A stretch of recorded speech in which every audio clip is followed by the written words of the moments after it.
Assalamualaikum warahmatullahi wabarakatuh. Perkenalkan, kami dari kelompok 1, kelas 10 ATPH 3. Di sini kami akan membuat makanan tradisional khas Sunda. Pertama-tama kita mengambil ubinya terlebih dahulu. Setelah itu dicuci bersih lalu dikupas. Kemudian dipotong menjadi beberapa bagian. Sebelum ke proses pengukusan, kita menyalakan tungkunya terlebih dahulu. Kemudian siapkan panci yang telah diisi air. Lalu masukkan semua ubi yang telah dipotong. Dan angkat dan tumbuk umbinya sampai halus. Setelah itu masukkan gula pasir secukupnya.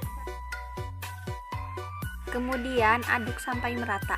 Setelah adonan kalis, bentuk bulat, kemudian lubangi bagian atas. Setelah itu isi dengan coklat.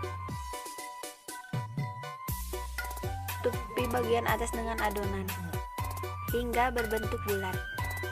Dan lakukan berulang kali sampai adonan habis. Siapkan terigu lalu masukkan air. Aduk merata hingga menjadi adonan cair. Kemudian masukkan bola-bola ubi ke dalam adonan tersebut. Setelah itu masukkan ke tepung panir hingga merata. Lakukan secara berulang kali. Goreng hingga kecoklatan. Setelah itu hidangkan selagi masih hangat. Sekian, terima kasih.